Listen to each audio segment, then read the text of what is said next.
These days, it feels like everybody is starting a side hustle, and you might want a piece of that action, but maybe you're just a little reluctant because you don't know what makes a good side hustle. There's so many options out there these days, everything from surveys on the internet to digital marketing to driving Uber to flipping things on Amazon. There are just so many opportunities to make money in your spare time, but they're not all created equal. And none of them are perfect, but there's definitely some that are better than others. And if you choose the wrong one, you might really get discouraged about this whole entrepreneurship thing because you're going to be spending a lot of time making no money or very little money. And we want to avoid that. So today I want to share with you kind of the 5 traits that I look at and that I recommend other people look at when they're trying to decide what they should choose as a side hustle. If you take these things and you stack up every side hustle you can think about and run them through these categories, you're going to have a pretty clear idea of whether it's something that you should do or you should steer away from.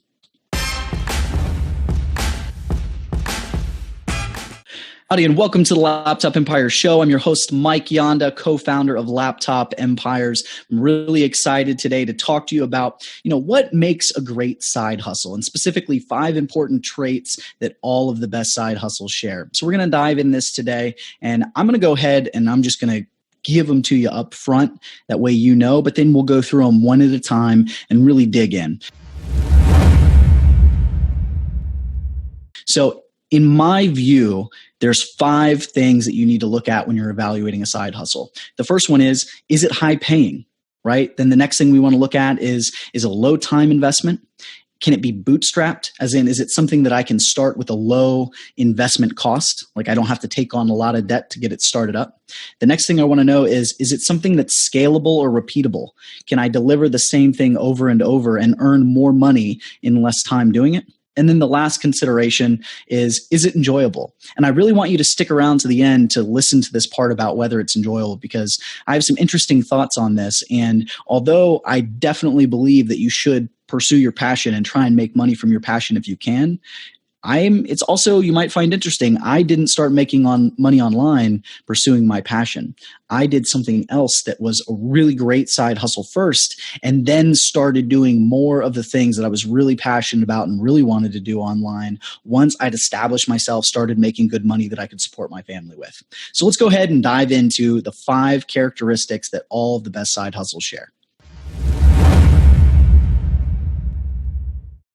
The first one, and this might seem like a no-brainer, is it needs to be high paying. And the reason that I say that this might seem like a no-brainer is because a lot of people really screw this one up. I don't get it. But if you're going to do a side hustle, it should pay well, right? And a perfect example of this, and it's one that I see recommended in articles and on blogs all the time, is surveys. And I just don't get it. Like, why do surveys? I get that it's something easy. You can pull your phone out and you can sit there while you're watching Netflix or whatever. You can fill out these surveys, but it's really just disappointing when you spend 10 minutes filling out a survey, even if you are watching TV while doing it.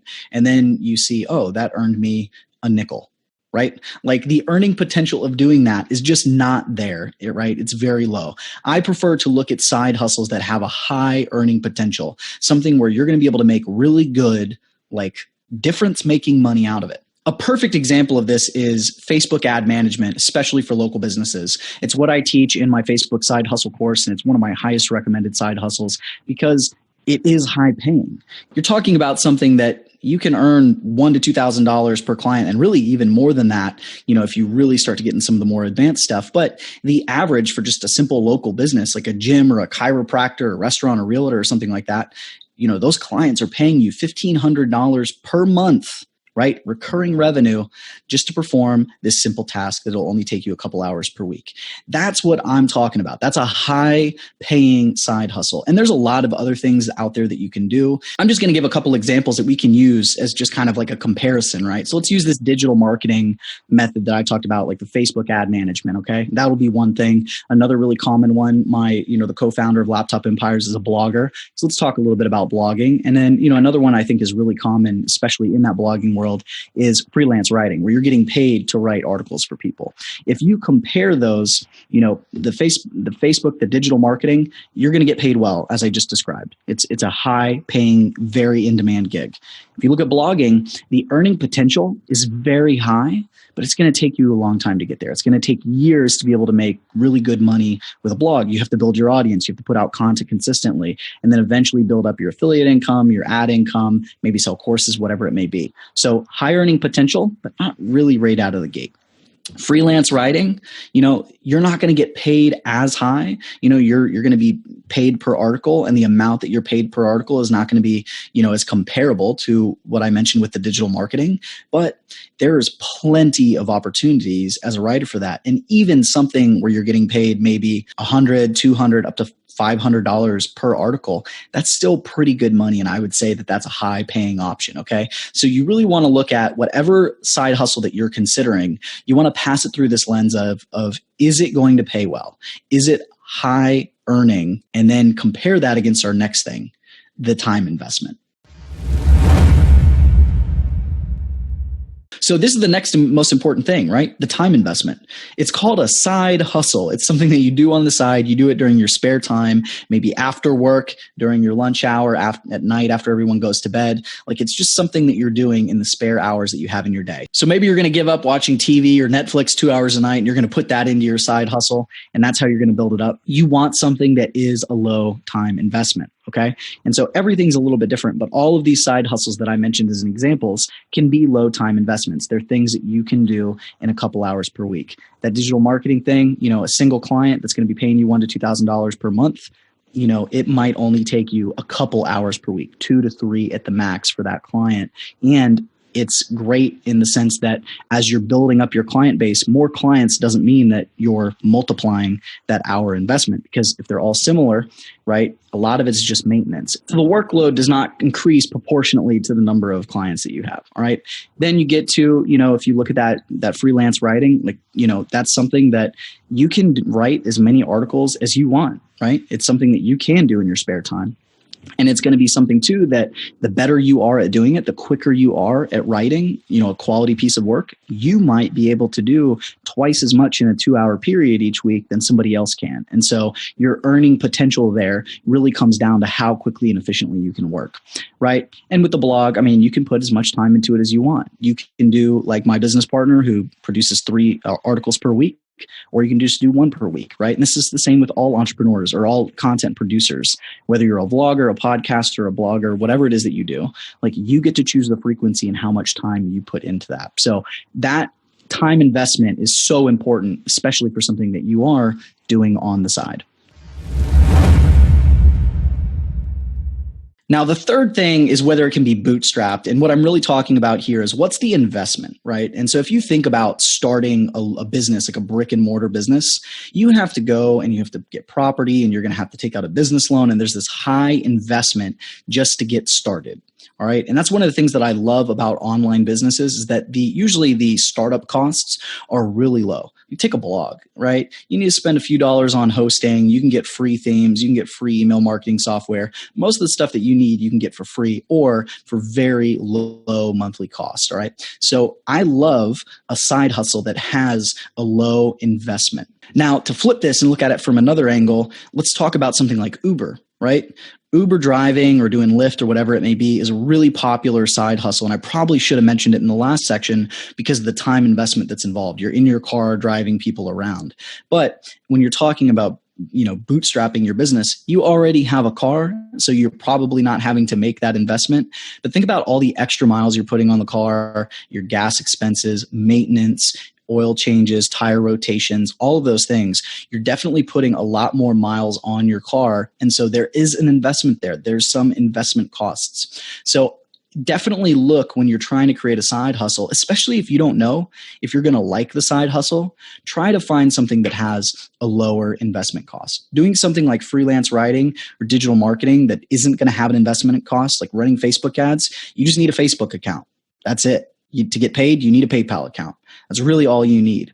All right. And then you compare those things to something like maybe you want to get into photography. Well, You can buy really great high quality cameras these days without a huge monetary investment, but you still have to go buy the camera, right? And so if you want to start shooting weddings and stuff, there is a minimum level of equipment that you have to have. You don't have to buy the biggest, baddest camera and lens right out of the gate, but you have to buy a quality lens. You got to look like a pro, and you've got to be able to deliver a quality product. But you can always upgrade over time, but there's still that startup cost. So you always got to think about, how much do I have to invest to get started? And if the answer is free or very little money, that's definitely the sign of a really good side hustle.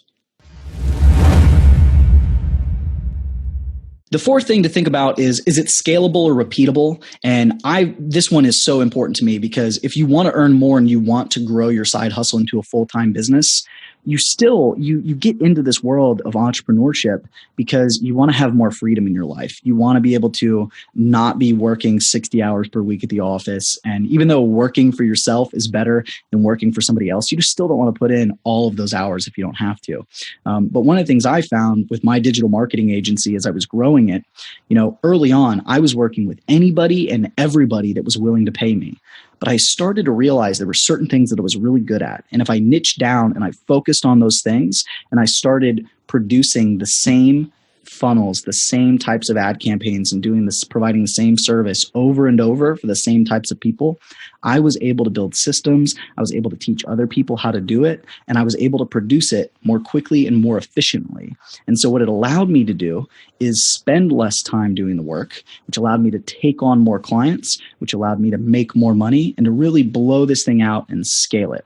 So if you can think of this like an assembly line, if your business is something that is repeatable, where you're doing the same thing over and over, and it can be systemized or even outsourced, then your earning potential goes way up. And I love that in a side hustle, because I think if you can start a side hustle that has a potential to be a real hustle, a full-time online business that becomes your job and supplements your income, or even creates an amazing income and incredible life for your family, then man, I might want to weigh that against other side hustles because of the upside potential down the road. And the last one, and this is going to be a little bit controversial, is it should be something enjoyable. And I think you'll see a lot of people that are like, pursue your passion. If you want to start a blog about something that you're passionate about. I totally agree with that to an extent. But what you got to keep in mind is there a market, right? Can you make money from that? If you're doing this, if you're just doing it as a hobby, cool, go for it. But if you're going to put in all this time, why not make some money? So you want to do something that you know is going to make money. And one thing to consider with a side hustle is this something I'm going to do on the side to earn this money? Or is this something that I need to be really passionate about? And so this might surprise you, but I don't wake up every morning and go, man, I love Facebook ads. I am so excited to run Facebook ads this morning. No, not at all. I started doing this and I really got into it because I was earning good money from it, and it was creating a great lifestyle.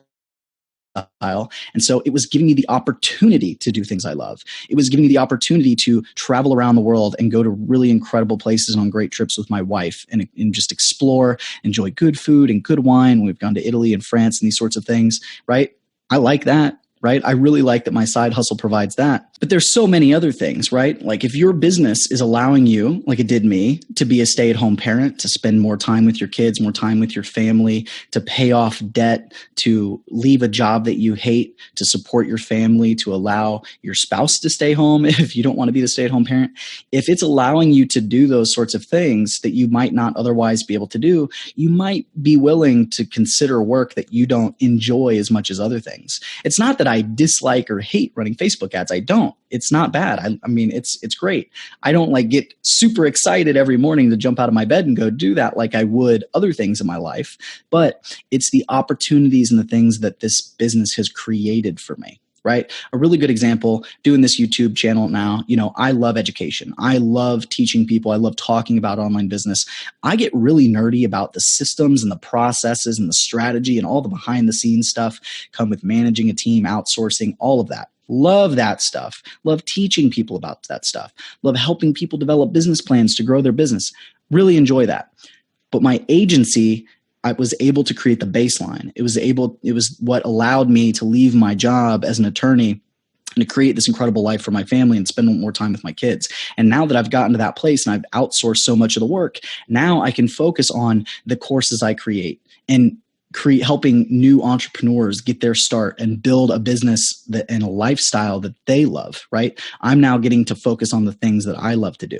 So that's something you got to take into consideration. What is your main goal? Out of all of these things, what's most important to you? What do you most want out of this side hustle? And early on for me, it was earning money, right? To pay off my student loans and do those sorts of things. And then it was freeing up time to spend more time with my family. And so I went with the thing that was allowing me to do those things and that was allowing me to free up the time and do the stuff I'm really passionate about, like spend time with my family. So those are the 5 characteristics that all of these side hustles share. I hope you enjoyed this video. Please do me a favor and subscribe to the YouTube channel. That way you don't miss a show. We have new episodes go live every Tuesday at 5 p.m. Central Standard Time. So if you want to start your own laptop empire by creating an online business that gives you both financial freedom and time freedom to really design the life that you want to live, to just have that little bit of extra or a little bit more flexibility and freedom, then make sure you don't miss an episode. See you next week.